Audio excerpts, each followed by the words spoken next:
Muy buenas noches, ha llegado la hora de FEMETE, el programa semanal que les ofrece la Federación Provincial de Empresarios del Metal y Nuevas Tecnologías, que como siempre intenta prestar servicio y servir de ayuda a todos los colectivos económicos de las islas y, cómo no, a todos los ciudadanos. Con ese objetivo, hoy, en la primera parte de la hora de FEMETE, hablaremos de seguridad en las viviendas, en los comercios, en los locales, de alarmas, de lucha contra el fuego. Para analizar esos y otros importantes asuntos nos acompañan en el plató José Mateos Guerreiro, que es el presidente de Seguras, y Julio Fernández Pinto, que es vocal de Seguras y responsable de formación del colectivo de empresarial. Buenas noches y muchas gracias por estar en la hora de FEMETE en Canal 8. Hola Juan Carlos, buenas noches. Hola, buenas noches. Bueno, antes de empezar les adelanto que les ofreceremos la sección habitual de ofertas de trabajo. Ya en la segunda parte del programa cambiaremos de tema para hablar de cerrajerías y carpinterías metálicas, además de ofrecerles noticias de interés de los últimos días.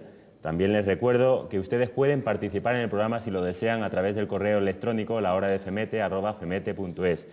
Y dicho esto, nos centramos ya en nuestros invitados de hoy, temas de fuego, seguridad, alarmas. Seguras, José Mateos como presidente, ¿en qué situación se encuentra el sector, la seguridad, la lucha contra el fuego? Bueno, hay que pensar que el sector nuestro es un sector muy joven, ¿no? Hace 40 años no se sabía prácticamente lo que era un extintor, sabía muy poca gente. Todo esto ha evolucionado enormemente. Hoy en día no hay un edificio de nueva construcción que no se precie de tener unas instalaciones importantes de detección, extinción y elementos y equipos necesarios para estos cometidos. Esto ha producido un desfase normativo con respecto a la realidad industrial y de investigación.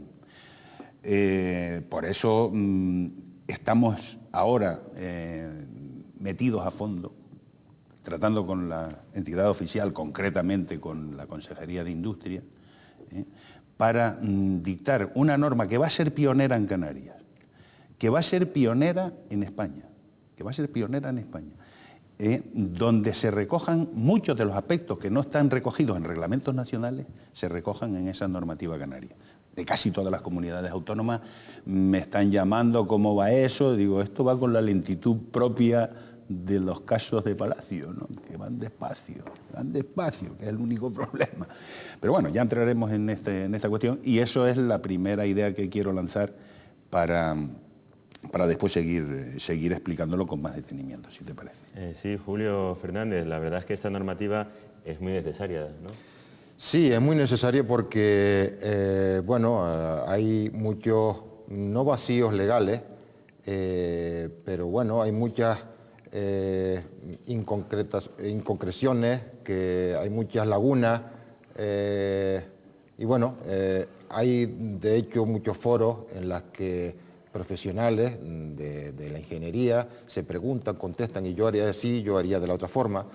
¿Por qué? Porque bueno, la experiencia al final te lleva a cómo actuar, a cómo resolver algunos problemas, porque bueno, entonces una de las cosas de lo que ha dicho Mateo es un poco especificar todos estos temas y presionar a la administración para que nuestro gremio salga un poco más adelante, porque nos estamos encontrando que muchas instalaciones no están hechas por los profesionales de los sistemas contra incendios y podemos ver de todo. Cuando vamos a empresas que nos dicen, oye, pues esto no funciona, y la verdad es que da pena cómo están hechas. Hay de todo, por supuesto, hay instalaciones muy buenas y hay instalaciones no tan buenas. Sí, pero se nota enseguida, tú lo sabes, Julio, que se nota enseguida cuando una instalación está hecha por un técnico realmente instalador, cuando es hecha por un fontanero, por ejemplo, o por un electricista, con todos mis respetos por los fontaneros. A mí nunca se me ocurriría poner una taza de baño o poner una bañera, porque no tengo ni idea, ¿no?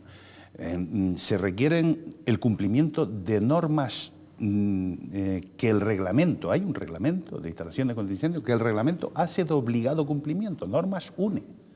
O sea, la norma UNE sabemos cómo nace, al final la prueba reconoce el gobierno del Estado esa norma y queda aparcada ahí. inmediatamente que esa norma, que se hace un reglamento, una legislación referida a cualquier tipo, esa norma que fue estudiada por técnicos de muchos departamentos pasa a integrarse, si así lo establece el cuerpo legislativo ese, pasa a integrarse como de obligado cumplimiento. Lo que pasa es que lo que hablé al principio, esto es muy ágil. Continuamente están saliendo nuevas tecnologías. Yo qué sé, hoy en día podríamos aportar ideas para, por ejemplo, lo que ocurrió en el Palacio Obispal. Podríamos aportar ideas de sistemas del incendio que ocurrió. Claro. Vamos a ver, ideas, ya lo que pasó, pasó. Ideas para hacer unas instalaciones nuevas contra incendios, de detección y de lucha contra el fuego en ese nuevo recinto cuando se restaure. Podemos aportar ideas porque nosotros, lógicamente, tenemos que estar a la última en el conocimiento de las tecnologías. Sí, fíjate que las tecnologías se van cambiando y sobre todo la electrónica, en los sistemas de detección precoz, cada vez van cambiando y como son electrónica, pues bueno, hay sistemas hoy muy sofisticados que poco menos que estás estornudando y ya te da el primer golpe de, ojo, aquí está pasando algo, ¿no? Entonces, bueno, eso te da pie para poder actuar pero vamos, hoy los incendios se basa sobre todo en la detección y sistemas o instalaciones bien de informática muy importantes o de cuadros eléctricos o de centros como museos, palacios, qué sé yo.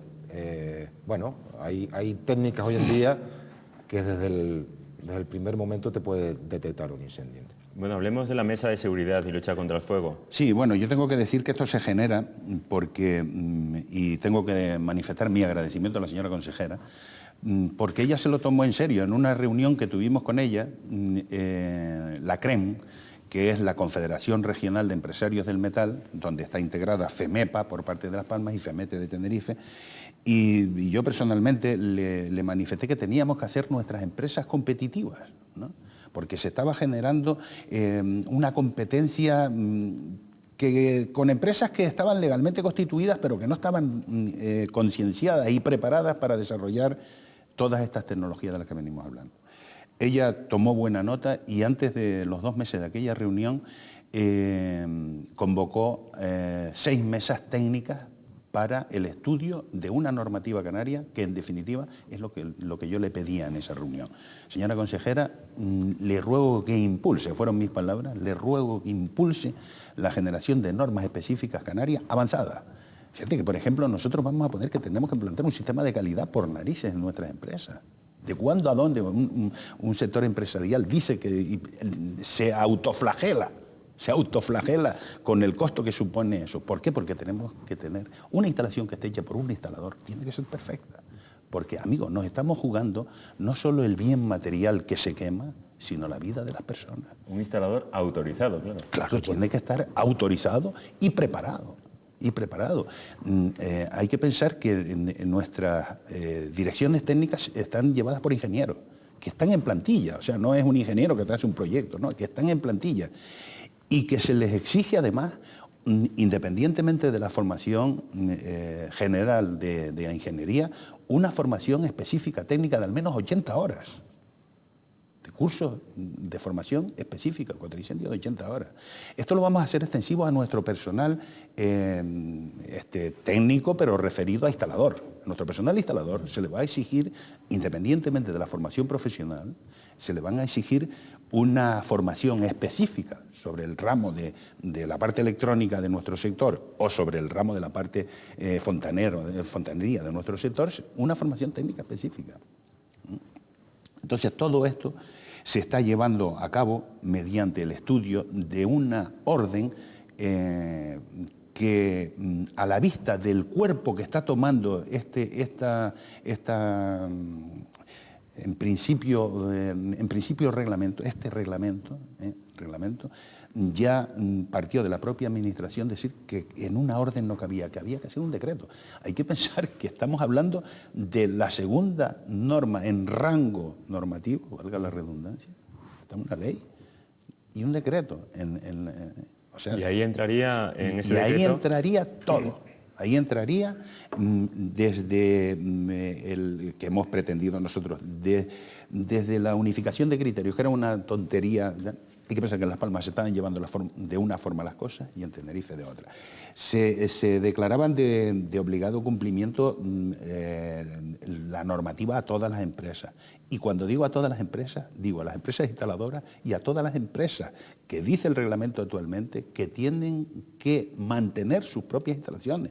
Hoy en día hay empresas que sí, que están concienciadas, pero hay, por ejemplo, comunidades de propietarios, de comunidades de vecinos, sí, que no mantienen sus instalaciones. Sí, es que ahí yo creo que es un poco el desconocimiento de la propia ley, porque el tener un extintor, que es el elemento básico para extinguir un incendio, perdón, un conato, ya te exige la ley que eso hay que mantenerlo por un instalador, por un mantenedor autorizado. Entonces, bueno, y las comunidades de vecinos y las grandes que ya tienen garajes, que ya tienen sistemas de detección, que ya tienen sistemas de rociadores, pues a lo mejor llegan con el desconocimiento, pues claro, no tienen por qué conocer la ley. Ahí está un poco también nuestra labor de tratar de enseñarles qué es la ley, hasta dónde llega, qué es lo que hay que hacer. Y en ese sentido, el consorcio de bomberos ha organizado muy buena idea, una primera jornada de concienciación del tema de los incendios en el hogar. Incendios en el hogar. Y bueno, esto muy bien, pero esto tendría que, y felicidades en este caso para los bomberos, pero bueno, hay que divulgarlo muchísimo más porque creo que esto tiene que llegar al gran público. Que al fin y al cabo el que no trabaja en una empresa vive en un local o en un edificio donde tiene medios de extinción y eso hay que mantenerlo, porque bueno, por lo menos te garantiza que en caso de tenerlo que utilizar, pues funcione correctamente. Sí, a tenor de esto, perdóname dos segundos, a tenor de lo que acaba de sacar Julio a relucir, fue una propuesta de Seguridad el que se redactara y se repartiera con carácter general un manual para toda la familia de qué es lo que tengo yo que saber y conocer en mi casa. Si estamos flojos de tiempo, porque ya te veo mirándome de mala manera. un manual de ideas prácticas. De ideas prácticas. Yo diría, qué tontería sacar del fuego una tetera o una cafetera con una manga larga aquí. Con una bata. Con una bata de seda o de lo que sea. ¿Verdad que estaríamos expuestos a quemarlo? Pues eso hay que ponerlo ahí. Todos esos detallitos. Detallitos insignificantes. Y después incluso, si luego me permites, podremos continuar explicando algunas cositas más, ¿no? Sí, vamos a hacer, Mateo, gracias, una pausa para ver las ofertas de trabajo de esta semana.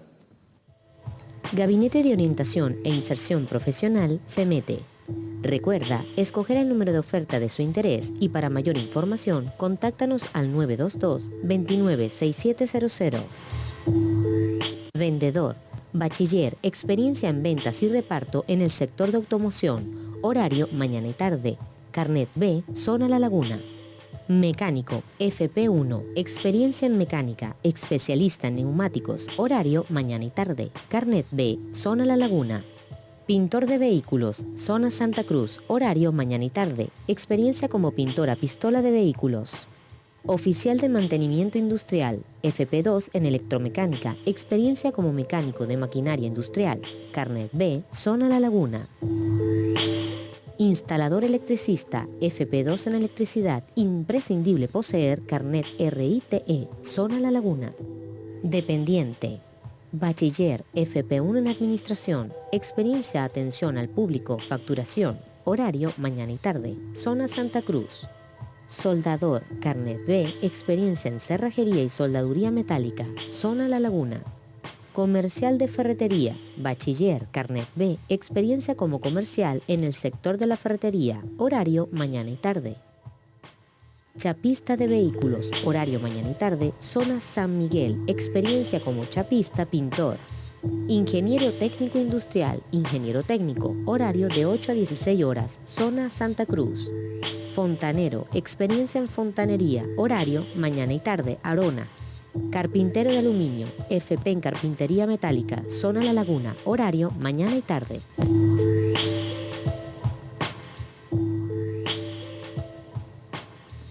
Seguimos en la hora de FEMETE, seguimos con Seguras, las empresas de seguridad y lucha contra el fuego, alarmas, etcétera. Julio Fernández Pinto, responsable de formación de Seguras.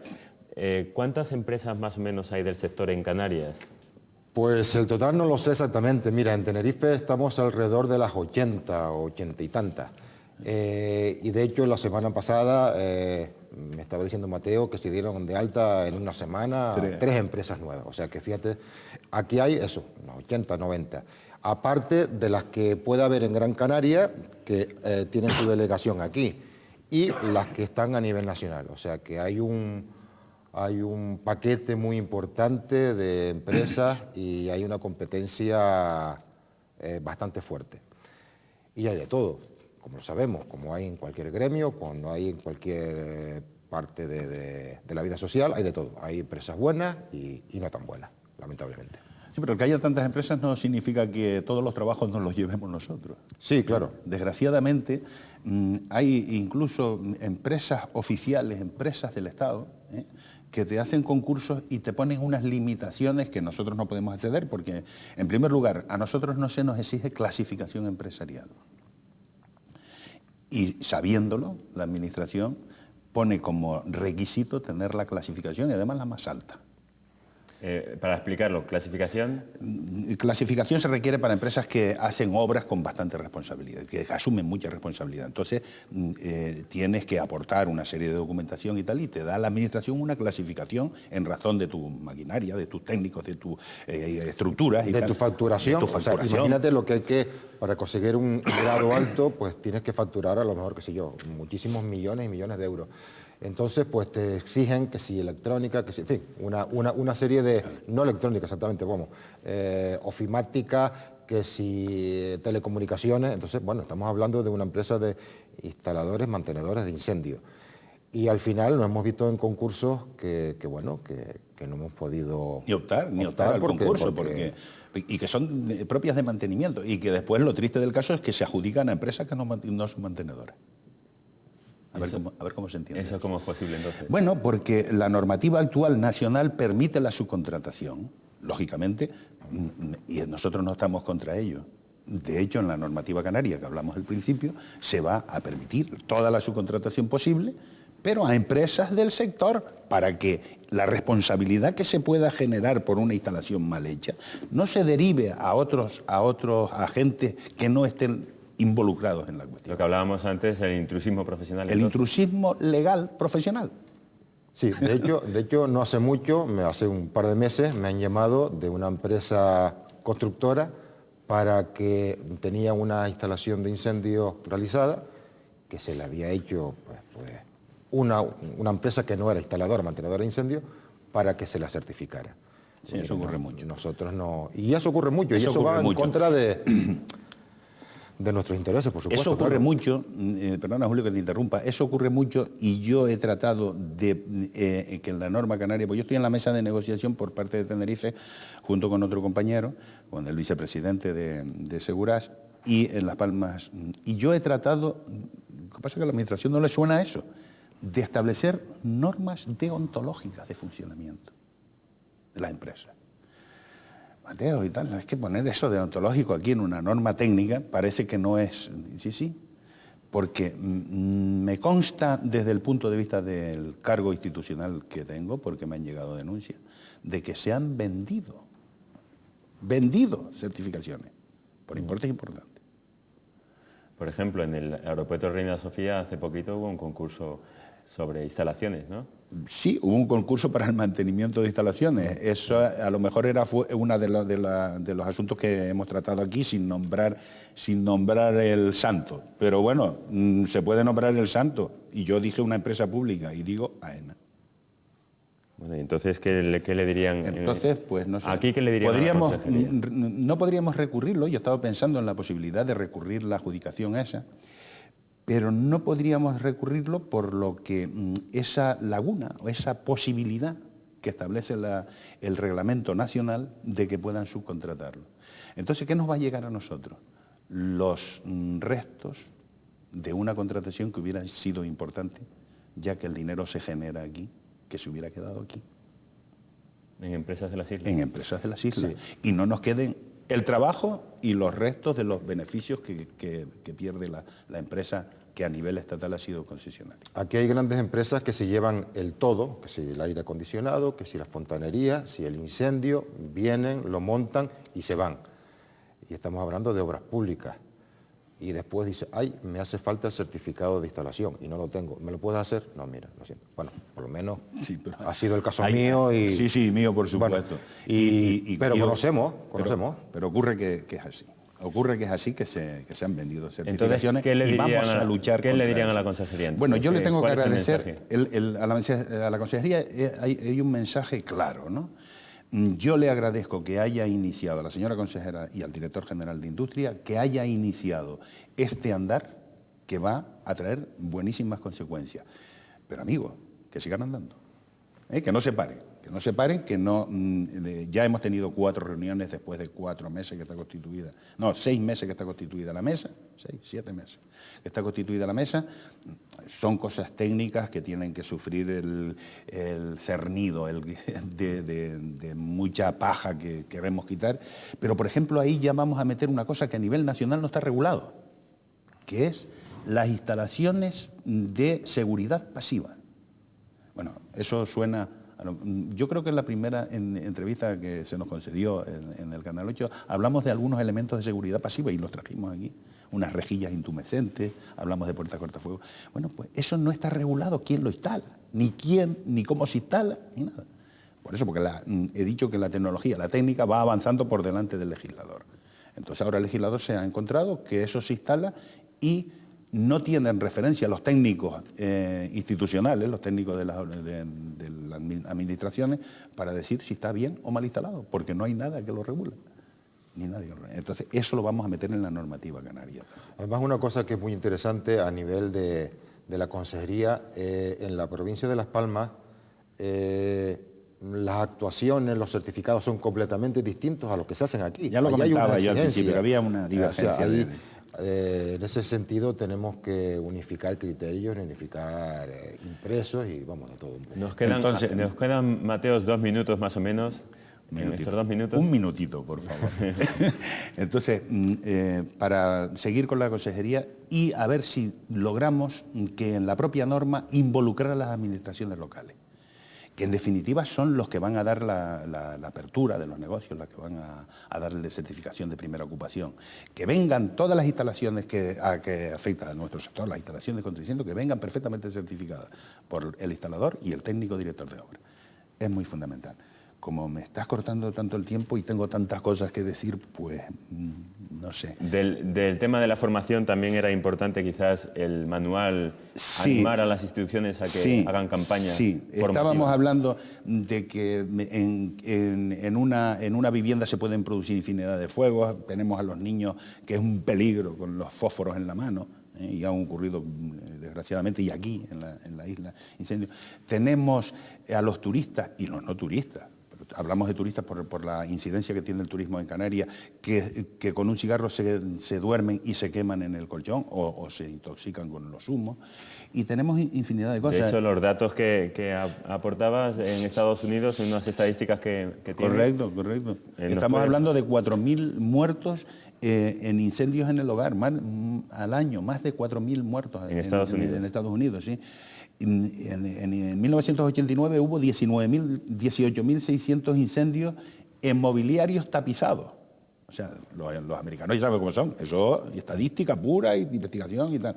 Entonces, estamos hablando de camas, estamos hablando de cortinas, estamos hablando de sillones tapizados, 18.000. Sí, así como la consejería sacó en su momento una campaña de prevención de riesgos laborales, prevención de accidentes, en las obras, etcétera.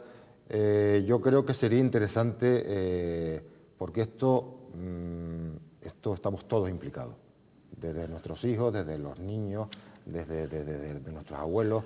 Esto va a... Toda la sociedad está implicada, claro. Y que no se produzca un incendio, ganamos todos.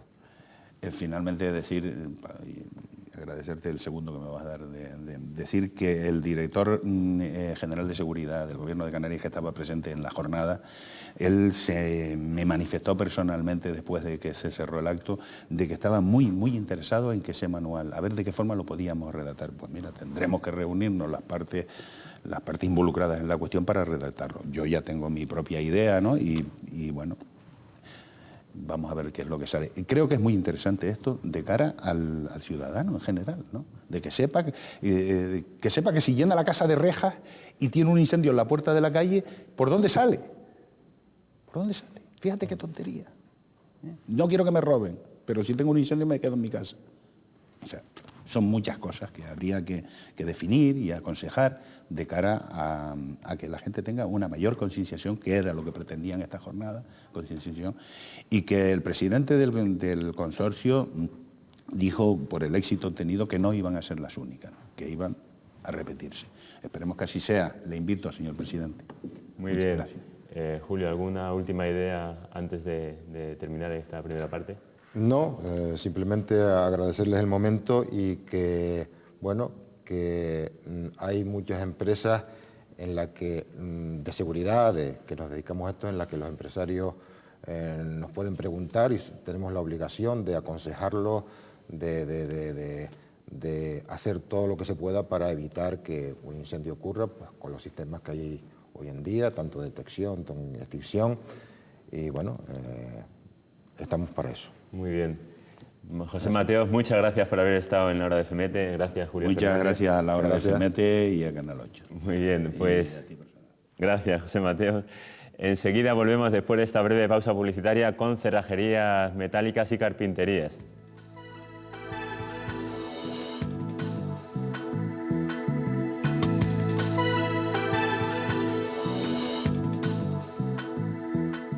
Seguimos en La Hora de FEMETE y ahora nos vamos a centrar en las cerrajerías, en las carpinterías metálicas, en la prevención de riesgos laborales en ese sector. Para hablar de este colectivo nos acompañan ahora Manrique Rodríguez Marrero, que es presidente de Asiconte, y Dionisio Lorenzo Martín, que es delegado territorial en Tenerife del Grupo MGO. Buenas noches y muchas gracias por estar en el programa. ¿Qué tal? Buenas noches. Bueno, les recuerdo también que durante el programa, en esta segunda parte, nos queda por ofrecer las noticias de interés en formato breve que han surgido durante los últimos días, y el correo electrónico por si quieren participar en el programa, lahora-de-femete@femete.es. Bueno, nos centramos ya en el tema de hoy, Asiconte, empresarios de cerrajerías y carpinterías metálicas. ¿Cómo ve el presidente de Asiconte los suministros de acero en Tenerife? Bueno, antes que nada, buenas noches a todos los televidentes. Un poco haciendo memoria, una vez que terminó el régimen anterior y que había una empresa que se llamaba Ensidesa, que era la única empresa que había a nivel nacional de suministros de acero, empieza la democracia y se crea Aceralia, un grupo español muy fuerte de elaboración de acero. Hay un tiempo caminando con Aceralia, pero claro, luego cuando entramos en la Comunidad Económica Europea, Aceralia se une con una empresa de Luxemburgo que se llama Arbet y a su vez también con una empresa francesa que se llama Usinor, y crean un gran grupo europeo, se fusionan las tres y crean un gran grupo europeo que se llama Arcelor. Arcelor ahora mismo es uno de los grupos más fuertes que hay en el mundo en el suministro de acero. El grupo Arcelor camina por Europa y ¿qué pasa? Que hasta ahora hemos vivido un momento dulce dentro de los materiales de acero. Pero Arcelor, al entrar en Europa, como antes tenía mucho stock de materiales, pues siempre estábamos nosotros cubiertos aquí en Tenerife con el tema del acero. Arcelor llega, cambia la política europea y agota los stocks. Agota los stocks para recuperar capital y para fomentar que suban los precios. Ahora está fabricando mediante pedido.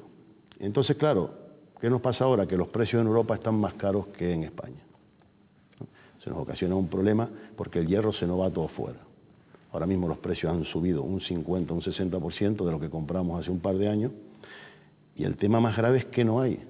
Nosotros para nuestras obras de estructura metálica aquí en Tenerife, antes pues en una semana teníamos el hierro y ahora es que no hay hierro en España, porque Arcelor lo está vendiendo para afuera.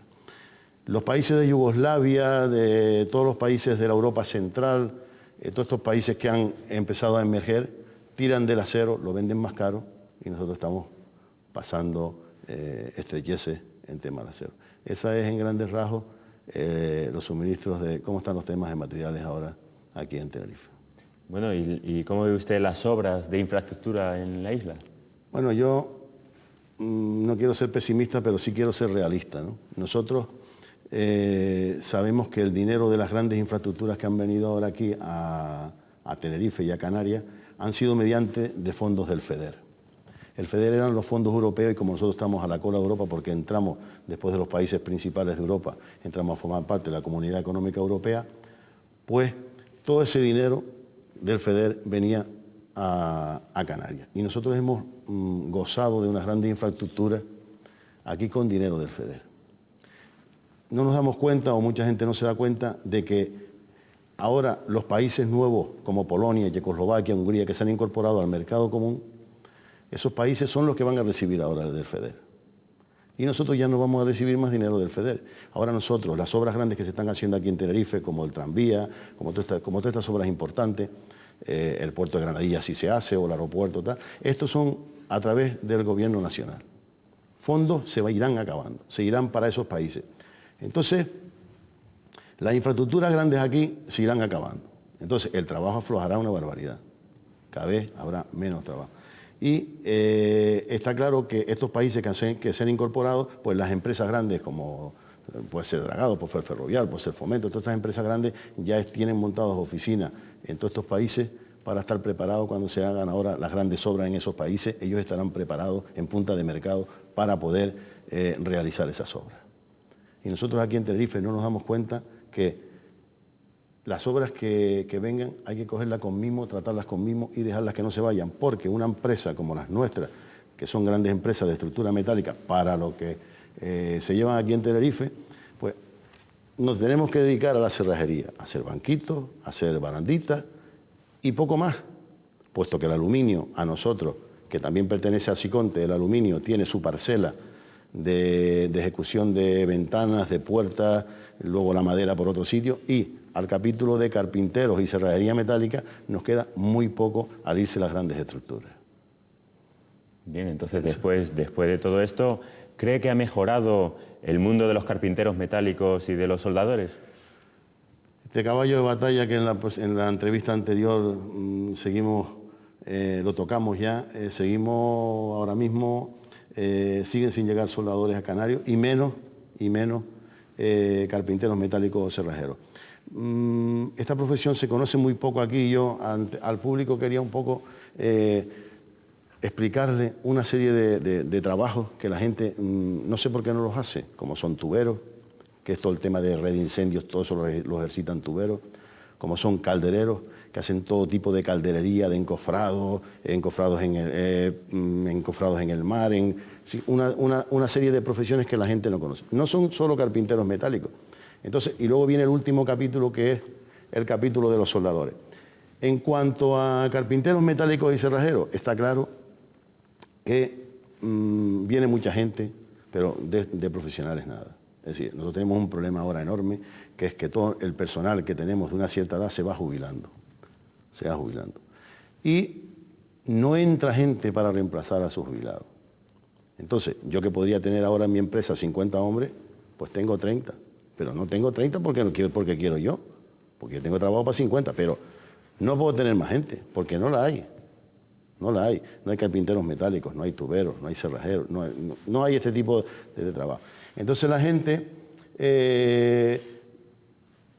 utiliza las escuelas, yo pienso que sí, que utilizan las escuelas de formación, porque la gente sabe que hay que irse hoy en día con la cantidad de trabajos que hay que irse a trabajos que tengan salida. Yo, por ejemplo, digo, ¿qué FP2 voy a hacer? ¿Qué formación voy a hacer? ¿Qué trabajo voy a buscar? Entonces yo digo, pues soldadores hay bastante trabajo, cerrajeros más todavía, carpinteros metálicos más todavía. Entonces, el problema que tienen ellos es que terminan la formación y quieren al día siguiente empezar a trabajar y ganar lo que gana un oficial que está formado desde hace 15, 20 años, que es un tío profesional. Entonces, no puedes ganar, tienes que dedicarte una serie de años a coger formación, a coger profesionalidad, porque no es un trabajo, es como un carpintero de madera, no es un trabajo que se aprende en 2 días, ¿entiendes? Tiene que hacer un ejercicio en la empresa, poco a poco, viendo todos los temas, salir a la calle, montándose, es un recorrido bastante grande. No es una cosa que yo estudio 2 años y ya empiezo a trabajar en el tema de la estructura metálica. El tema de los soldadores que me preguntabas antes, es un tema, sigue siendo el mismo caballo de batalla de siempre, ¿no? La gente que viene de fuera, toda la inmigración que viene, prácticamente viene al sector servicios. Viene a hostelería, viene a agricultura, viene a peonaje de la construcción, pero ahí para de contar. Viene muchísima gente de fuera, pero sin especialidad. Yo, de toda la plantilla que tengo un cerrajero de Bolivia, pero uno que vino como un alma, gracias a Dios que vino, pero uno. Viene muy poca gente, viene gente de Argentina, viene gente de Paraguay, Uruguay, pero vienen más bien al sector de la construcción. Muy bien, conocida ya la situación en el sector, prevención de riesgos laborales, Dionisio Lorenzo Martín, delegado territorial en Tenerife del Grupo MGO. ¿Qué podemos explicar, cómo podemos explicar en breve lo que es la Ley de Prevención de Riesgos Laborales? Bueno, pues podríamos hablar bastante, ¿no? Pero por sintetizar pues la explicación, la Ley de Prevención de Riesgos Laborales se trata de un instrumento legal de obligado cumplimiento que está pues elaborada inicialmente pues también en la Comunidad Europea y luego traspuesta al ordenamiento jurídico interno de España, o sea que es de obligado cumplimiento pues para todos los empresarios. Es el vehículo conductor, porque es una obligación, como obligación tenemos que cumplirlo pues, por todo lo que es el tejido empresarial español. Convoca pues, una serie de procesos de obligado cumplimiento en materia de seguridad y salud. Lo que intenta es mantener esos niveles de seguridad y salud aceptables y suficientes pues, en los puestos de trabajo. Bueno, que se supone, aunque luego seguiremos hablando, sí que es de obligado cumplimiento para los empresarios, incluso para los trabajadores también. Sí, evidentemente. Luego hablamos un poco sobre quién está pues, acogido a esta ley, pero evidentemente no es cuando hablamos de empresarios, hablamos de empresa y todos los que componen la empresa, que es por la parte empresarial y desde luego por la parte social, los trabajadores. Muy bien, pues vamos a hacer, antes de seguir hablando de prevención de riesgos laborales en el sector, una pausa para ver las noticias de interés en formato breve que han surgido durante la semana.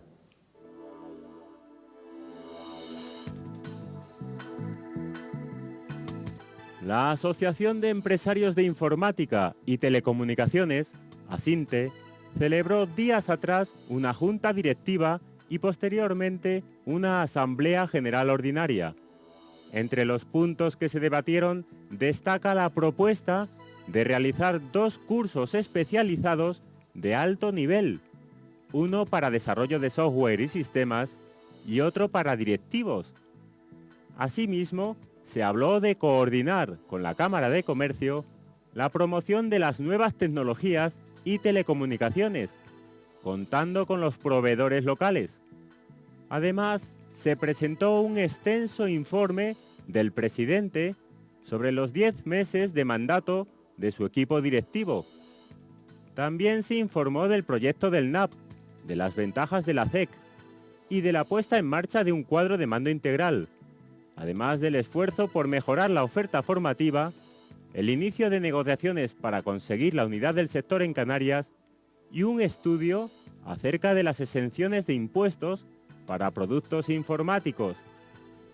Unas 20 empresas de carpinterías metálicas y cerrajerías de la provincia tinerfeña participaron recientemente en una jornada informativa sobre prevención de riesgos laborales en el sector, que se ha celebrado en la sede de FEMETE.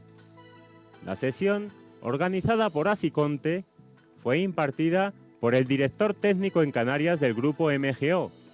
Este experto analizó las obligaciones del empresario en materias como el plan de prevención, la evaluación de riesgos, la formación, la vigilancia de la salud o el plan de emergencia. También habló de otros apartados importantes, como la documentación que debe conservar el empresario a disposición de la autoridad laboral. Asinelte, la Asociación de Empresarios de Instalaciones Eléctricas y Telecomunicaciones, celebraba el pasado martes una junta directiva. Allí se informó del interés en reunirse con el Instituto Tecnológico y de Energías Renovables, el ITER. También se analizó la próxima mesa sectorial. Se anunció un nuevo curso sobre el reglamento electrotécnico de baja tensión y que el próximo martes se llevará a cabo una jornada sobre el Código Técnico de Edificación. Al mismo tiempo está previsto realizar una encuesta entre los asociados para determinar la problemática y necesidades del colectivo. Por otro lado, los empresarios y autónomos instaladores de gas, agrupados en Apigaste, también celebraron días atrás una junta directiva, donde se habló de los nuevos certificados, de la instalación de placas solares y de la convocatoria de la tercera mesa sectorial de agua y gas, prevista para la primera semana de julio. Bueno, volvemos a la hora de FEMETE, la tertulia. Estamos con Asiconte, cerrajerías y carpinterías metálicas y prevención de riesgos laborales. Hemos estado viendo en las noticias breves cómo se había celebrado recientemente una jornada sobre prevención de riesgos laborales en este mismo sector de Asiconte. ¿De qué manera, Dionisio, se puede llevar la prevención a las empresas cumpliendo con la ley? Bueno, para eso está también regulado, como todo, viene regulado pues, por cuerpos normativos, por normas jurídicas, y en este caso pues, también está regulado, ¿no?, en el reglamento de los servicios de prevención. Bueno, por sintetizar y un poco pues, para dar la información, la manera de llevar la prevención, pues bueno, hay determinados gestores de la prevención, que son, pues, pueden ser entidades externas o incluso, bueno, pues, habilitando de una manera conveniente pues, recursos internos dentro de la propia empresa, ¿no? Dentro de, por tiempo, pues nos podemos dirigir pues, en el sector predominante de lo que es la gestión preventiva, que es a través de las empresas dedicadas a esto, ¿no?, los servicios de prevención ajeno. Es una empresa, un servicio de prevención ajeno es una modalidad preventiva bueno, que puede estar dentro de lo que es orientado pues, a un sector concreto o simplemente pues, se puede dedicar a muchos sectores. Bueno, pues esta modalidad preventiva lo que hace es dar obligado cumplimiento pues, a todo lo que te requiere la ley de prevención. Me explico. La ley de prevención, por sintetizar, pues, quiere que ese taller, por ejemplo, vamos a orientarnos al taller pues, de carpintería metálica, que ese taller cumpla con las condiciones mínimas de seguridad y salud en instalaciones, que el personal, cuando a la hora de desarrollar una operación pues de corte, pues de ensamblaje, etcétera, pues que cumpla esas operaciones con el mínimo de seguridad, que las máquinas que esté utilizando pues cumplan con la normativa y si no advertirlo, etcétera, ¿no? Bueno, es un conjunto de actividades preventivas que lo que lleva es a los servicios de prevención como el nuestro, lo que hace es advertir al empresario pues de los requisitos legales, ¿vale? Tanto dentro de lo que es pues la maquinaria como los procesos seguros a la hora de aportar esa acción por parte del trabajador a la hora de transformar esa materia prima, ¿vale? Por ejemplo, pues ese hierro, ese aluminio, y por lo demás, bueno, pues van a haber una serie de actividades que van implementando pues esas condiciones de seguridad, como es la formación, la información, unido, bueno, pues también a lo que es las medidas de emergencia y luego la vigilancia de la salud sobre esas personas. Por ejemplo, una persona que suelde pues está sometido, por ejemplo, a una serie de vapores metálicos y, bueno, para ello debe pues, implementarse por lo que es unos equipos de protección individual, pero antes de eso, antes de decirle a ese señor que se ponga pues, una mascarilla, primero hay que advertirles de las condiciones ambientales, por así decirlo, protecciones colectivas que hay que tener en cuenta, ¿vale? Porque lo que se intenta es primero que no se origine pues, esa situación de riesgo o pues, esa emisión de nocivos, y si no se puede controlar eso, bueno, pues ya actuamos sobre esa persona, ¿no? Muy bien. Manrique quería hacer alguna pregunta también. Sí, a mí me gustaría, ya que aprovechando que está Dionisio aquí, para toda la gente que nos está viendo, unos temas importantes. Yo pienso que aparte de Asiconte, de todo tipo de empresas, con el tema de la prevención de riesgos laborales. A mí me gustaría saber preguntarle a Dionisio, el tema, ¿cómo afecta el tema de la normativa de homologación de la maquinaria? Todos los que tenemos maquinaria antigua, maquinaria de la Comunidad Económica Europea, un poco para que la gente tome conciencia de la situación respecto, porque los inspectores nos están yendo por las empresas, mirando la maquinaria, mirando todo, a ver qué fecha tiene, todo el tema, para que sepamos todo de lo que estamos hablando. Bueno, sobre maquinaria podríamos hablar muchísimo tiempo también, como todo, y bueno, con el ánimo de sintetizar y un poco llegar a ese mensaje. Lo que podemos situar en cuanto a la maquinaria son pues, dos momentos. Preocupante más podemos trasladarlos a la maquinaria antigua, como usted bien dice, porque es la realmente compleja, ¿no? Bueno, podemos advertir de dos momentos. Uno es a partir lo que es la adquisición de la maquinaria y más que la adquisición, la fabricación de esa máquina que va a comprar ese empresario, que sea anterior al 95. Ese tipo de maquinaria, evidentemente, y es el objeto de la discordia, ¿no? Son máquinas que tienen que tener... Sí. Perdona, porque hay mucha gente que está yendo a Europa a comprar maquinaria fabricada anterior a esa fecha. Claro. Entonces, eso que quería que... Claro. Hombre, lo importante, don Manrique, es que la maquinaria, cuando la adquiera, que el suministrador o el fabricante, si lo adquiere, pues dependiendo de quién lo adquiera, sea una persona, sea una entidad, pues fiable, que sea pues una entidad de reconocido prestigio o al menos que tenga una relevancia dentro del sector de distribución o de fabricación, porque ahí es donde vamos a tener realmente la clave en cuanto a la adquisición de esa maquinaria y que me sirva frente pues, a las inspecciones, que no es realmente a las inspecciones, sino realmente el objeto es preservar las condiciones mínimas de seguridad de esa máquina, ¿no? Un poco por resumir, la ley para el reglamento pues que regula el tema de lo que es todo lo que es la seguridad en máquina, lo que te habla, y va dirigido a todo tipo de maquinaria que sea susceptible de hacer daño al operario, pues es directamente aplicada, ¿no?, por esta normativa. ¿Qué te dice? Bueno, pues te dice que tiene que tener una serie de medidas de seguridad implementadas o que para el uso a la cual fue concebido esa máquina, en un uso normal no entrañe riesgos más que los justos y los necesarios, ¿no?, evidentemente. Bueno, como habíamos comentado, si hay gente, por ejemplo, si hay empresarios que se van a Europa o a cualquier parte del mundo donde esa maquinaria la va a comprar fuera, si la compra fuera de España, lo primero que tiene que pasar es por el control que está establecido pues, en la Unión Europea, ¿no? El marcado CE tiene que ser una constante y la única manera de tanto comercializarla por parte del distribuidor como tenerlo en cuenta el empresario a la hora de adquirirla, ¿no?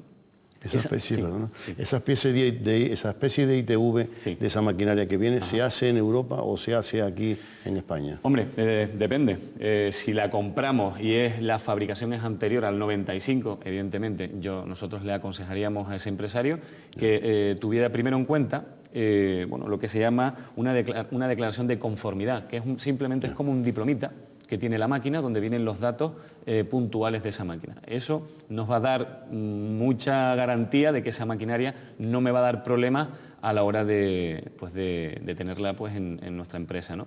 Una segunda constante, que también es importante, una característica a la hora de poder tener una confianza, es en el manual de instrucciones. Precisamente, aparte que ya sabemos que tiene que estar en el idioma pues, español, tiene que tener, pues aparte de tratar el uso, pues todo lo que es la vida útil de la máquina, es decir, tanto mantenimiento como utilización, como incluso cuando queremos quitar de circulación esa maquinaria, ¿qué debemos hacer? Ya con esas dos cosas unidas, pues vemos perfectamente que sí se puede confiar, que tenemos la certeza, aparte del mercado CE, que tenemos la certeza de que esa maquinaria va a ser pues óptima para utilizarla, tanto por el trabajador como por las inspecciones que pueda llegar. Sí, porque todos prácticamente aquí tenemos maquinaria anterior a 1995, claro, porque está muy cerca en el tiempo, ¿no? Claro. Entonces, claro, una plegadora, una guillotina que es anterior a 1995, tiene que reunir unas condiciones que son las que tienen ahora, ¿no? De seguridad y todo el tema. Entonces, para poder poner esta maquinaria de los que tenemos aquí montados en nuestras empresas, ponerla según la ley, ¿qué tenemos que hacer? Hombre, hay que hacerle una adecuación a la máquina, un estudio de adecuación. Mi recomendación sería que, el fabricante, dependiendo de la magnitud o de la envergadura de la máquina de la que estamos hablando, si estamos hablando de dispositivos muy sencillos, habría que ver si esa máquina vale la pena hacer una adecuación pues, al 1215, a lo que es al reglamento, ¿no? Porque muchas veces la adecuación es más costosa que incluso la adquisición de la máquina, entonces había que hacer un estudio de viabilidad. Nosotros, por ejemplo, hacemos en nuestra función, aparte de asesorar eso, bueno, pues mire, esto es adecuado o no es adecuado, y bueno, depende de lo que quiera hacer con esa máquina. Desde luego hay maquinaria muchísimo más importante, compleja, de cierto, muy cara, por así decirlo, que esa maquinaria, bueno, pues lo que aconsejamos, si es antigua, que se pongan en contacto con el fabricante y que intenten hacer ese estudio de adecuación porque les recompensa, ¿no?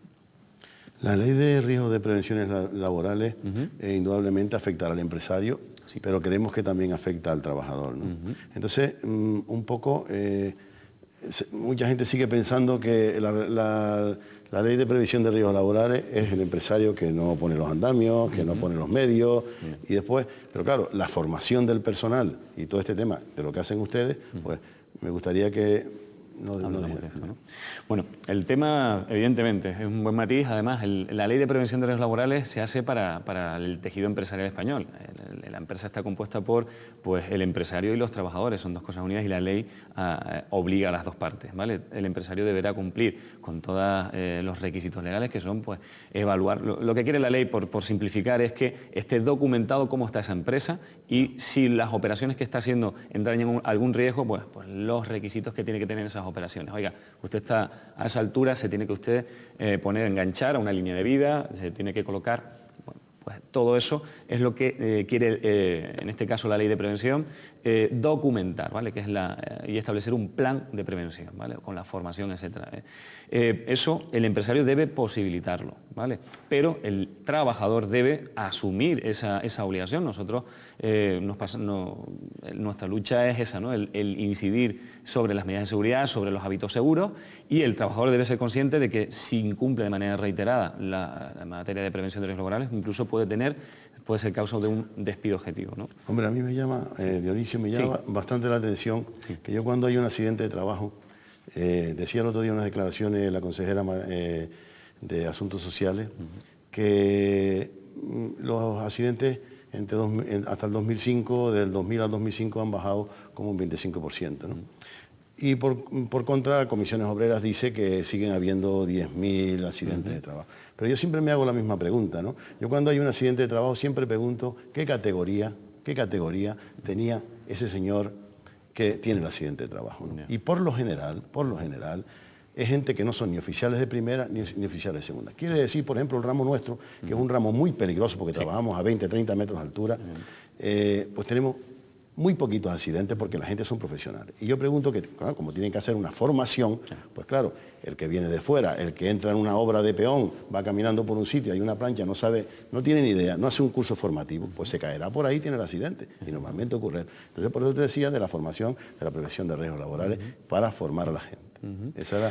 Es una base, una constante además. Desde luego, cuando analizamos los accidentes de trabajo, vemos exactamente pues